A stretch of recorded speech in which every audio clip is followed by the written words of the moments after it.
Assalamualaikum warahmatullahi wabarakatuh. Halo, kembali lagi dengan materi sejarah kebudayaan Islam dan dengan aku Ismi Afifah. Nah, pada kali ini kita akan membahas tentang sumbangan Nabi Muhammad SAW dalam mengembangkan pendidikan Islam. Nah, maka dari itu, yuk simak video ini sampai habis ya, buat tahu bagaimana sih perjalanan Nabi Muhammad dalam mengembangkan pendidikan Islam. Anak-anak, di sebuah negeri yang jauh, di tengah padang pasir yang luas dan panas, berdirilah sebuah kota bernama Mekah. Kota itu menjadi tempat berkumpulnya orang-orang dari berbagai penjuru, bukan hanya untuk berdagang, tetapi juga untuk menyembah berhala, patung-patung yang mereka yakini sebagai Tuhan. Waktu itu, dunia Arab berada dalam masa yang disebut dengan zaman jahiliyah, yaitu zaman di mana banyak manusia tidak mengenal Tuhan dan melakukan perilaku buruk dan tidak peduli dengan kebaikan atau keadilan. Mereka menyembah berhala, bukan menyembah Allah. Dalam keadaan seperti itu, Allah Subhanahu wa Ta'ala memilih seorang laki-laki mulia bernama Muhammad bin Abdullah untuk membawa perubahan. Suatu hari, ketika beliau berusia 40 tahun, beliau sedang menyendiri di Gua Hira. Di tempat itulah, di tengah malam yang tenang, Nabi Muhammad duduk sendirian, merenung dan memikirkan nasib kaumnya.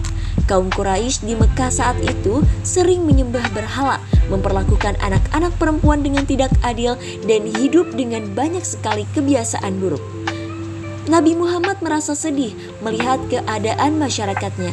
Hatinya yang lembut sering menangis dalam doa, memohon petunjuk, dan pada suatu malam di tahun 610 Masehi, datanglah cahaya yang tak biasa. Malaikat Jibril turun membawa wahyu dari Allah. Ia memeluk Nabi dan berkata, "Iqra," artinya bacalah. Wahyu pertama ini menjadi awal dari cahaya ilmu yang menerangi dunia. Dari sinilah pendidikan Islam dimulai.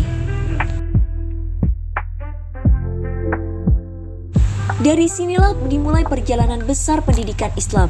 Nabi Muhammad tidak hanya menjadi nabi dan rasul, tetapi juga menjadi guru yang agung. Semua yang diajarkan bukan dari pikirannya sendiri, melainkan dari wahyu Allah Subhanahu wa Ta'ala, yakni Al-Quran. Tujuannya adalah untuk membenahi akhlak manusia, mengajarkan siapa Tuhan yang sesungguhnya, dan mengubah cara hidup masyarakat yang rusak menjadi masyarakat yang baik dan beradab. Baik, sampai di sini ibu mau bertanya terlebih dahulu, di mana Rasulullah mendapat wahyu pertama kali? Yaps, betul, di Gua Hira. Baik, selanjutnya pendidikan yang dibawa Nabi Muhammad berlangsung dalam 2 tahap penting, yakni tahap pertama berlangsung di kota Mekah selama 13 tahun. Di masa ini Nabi mengajarkan tentang tauhid, yaitu keyakinan bahwa Allah yang patut disembah. Beliau mengajari dengan lemah lembut, dengan cara berdialog dan mengajak berpikir.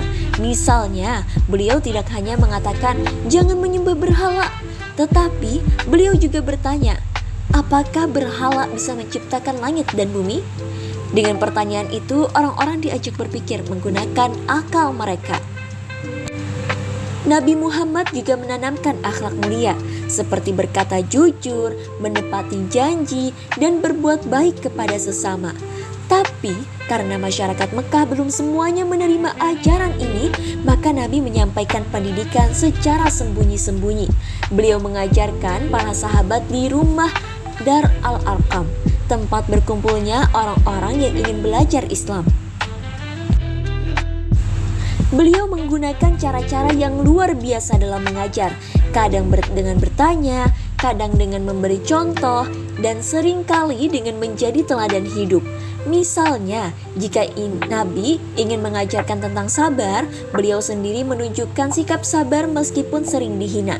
Jika ingin mengajarkan tentang jujur, maka beliau sendiri menjadi orang yang selalu jujur, sehingga mendapat gelar Al-Amin, artinya orang yang terpercaya. Tahap kedua dimulai ketika Nabi dan para sahabat berhijrah ke Madinah. Di kota ini, masyarakatnya lebih terbuka menerima ajaran Islam. Maka pendidikan Islam dilakukan secara terbuka dan luas. Nabi membangun Masjid Nabawi yang bukan hanya tempat sholat, tetapi juga menjadi sekolah, aula, tempat diskusi, dan pusat pemerintahan. Di Madinah, pendidikan tidak hanya membahas tentang tauhid dan akhlak, tetapi juga tentang hukum Islam, kehidupan bermasyarakat, politik, bahkan pertahanan dan keamanan negara. Nabi mengajarkan pentingnya keadilan, persatuan, dan saling menghormati. Anak-anak belajar dari orang tua mereka dan para sahabat menjadi guru-guru bagi yang lain. Baik, Ibu mau bertanya terlebih dahulu. Kira-kira dari penjelasan tadi, Nabi Muhammad menyebarkan pendidikan Islam terbagi menjadi 2 periode. Periode apa sajakah itu? Yaps, oke, selanjutnya kita lanjutkan. Nabi Muhammad mengajarkan dengan cinta dan kesabaran. Ia tidak hanya menyampaikan ilmu, tapi juga menumbuhkan rasa tanggung jawab dan keinginan untuk hidup baik. Metode yang digunakan juga semakin beragam. Kadang Nabi dengan berdialog, kadang beliau memperagakan, kadang beliau memberikan contoh dari kehidupan nyata. Pendidikan yang dilakukan Nabi ini berhasil mengubah masyarakat Arab yang awalnya rusak menjadi masyarakat yang beriman, berilmu, dan beradab. Jika dahulu mereka saling bermusuhan, setelah diajari Nabi, mereka menjadi saudara.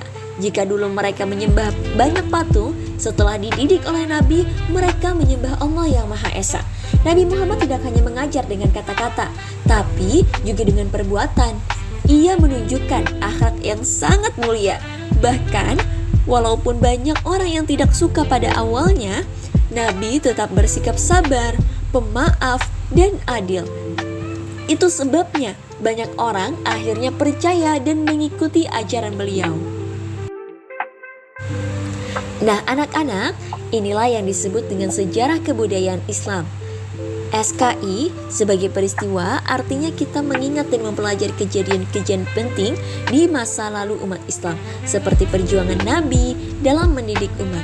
Sedangkan SKI sebagai mata pelajaran artinya kita belajar dan mengambil hikmah dari kisah-kisah tersebut agar bisa menjadi anak yang lebih baik dari hari ini maupun esok.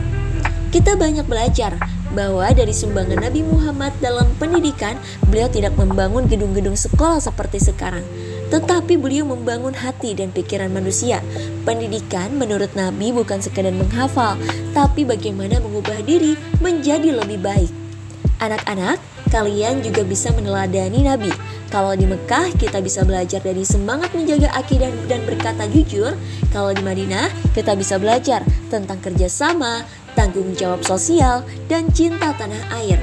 Itulah kenapa kita belajar SKI, supaya kita tidak hanya tahu cerita, tapi juga menjadi bagian dari perjuangan itu dalam kehidupan sehari-hari.